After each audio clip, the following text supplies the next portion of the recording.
एक शख्स हर रोज किसी आलिम की महफिल में जाकर बैठता।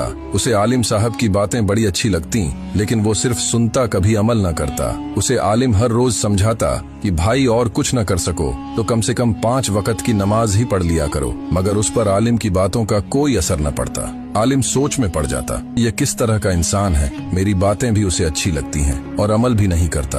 फिर वो शख्स कुछ दिन आलिम की महफिल में आया ही नहीं। जब आलिम ने लोगों से उसके बारे में पूछा तो लोगों ने बताया, हजरत, वो शख्स आपके पास आता था तो बेनमाजी था, लेकिन जब से उसने आपके पास आना छोड़ा है तो वो तहज्जुद गुजार बन गया है। फिर जब आलिम ने उस शख्स को बुलाकर पूछा तो वो शख्स बताने लगा, हजरत, उस दिन मैं जैसे ही आपकी महफिल से उठकर घर के लिए जाने लगा तो मैंने जाकर बाजार से कुछ सामान खरीदा और इधर उधर देखने लगा कि शायद कोई मजदूर मिल जाए जो मेरा सामान उठाकर घर तक पहुंचा दे। फिर मुझे वहां एक कोने में नौजवान बैठा दिखाई दिया। मैंने जब उससे बात की तो कहने लगा, सामान तो मैं आपका उठाकर ले चलता हूँ, मगर मेरी एक शर्त है। मैंने कहा, बताओ क्या शर्त? तो कहने लगा, रास्ते में जहाँ भी अजान मिली तो नमाज पढ़ने तक मैं आपका मजदूर नहीं रहूंगा। मैंने कहा, ठीक है, तुम सामान उठाओ और चलो मेरे साथ। फिर रास्ते में जब जोहर की अजान मिली तो वो नौजवान मस्जिद की तरफ दौड़ कर गया, नमाज पढ़कर वापस आया और हम फिर से घर के लिए चलने लगे। मैंने सोचा मजदूर मिल ही नहीं रहे थे, उसी वजह से यह नौजवान मजदूरी ज्यादा लेगा। जब घर पहुंचे मैंने उससे मजदूरी पूछी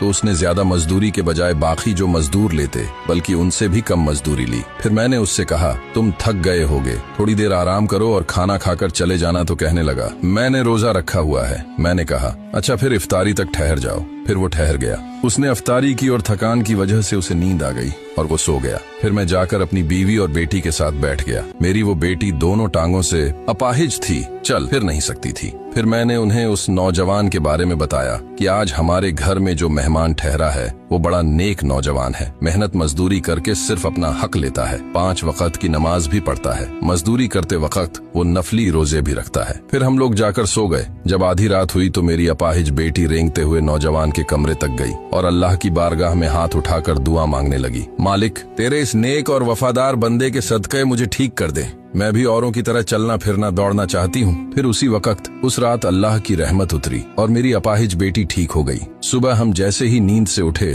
तो हमारी बेटी घर में खुशी से दौड़ रही थी। मैंने बेटी से पूछा, उसने मुझे हकीकत बताई। फिर हम नौजवान के कमरे की तरफ उसका शुक्रिया अदा करने के लिए भाग कर गए। वो कमरे में नहीं था, वो जा चुका था, मगर उसका छोड़ा हुआ खत मुझे कमरे में पड़ा मिला, जिस पर लिखा था, मेरा शुक्रिया अदा करने के लिए मुझे तलाश मत करना, बल्कि जिस मालिक की यह करम नवाजी तुम लोगों पर हुई है उसका शुक्र करना और उसके वफादार बन जाना।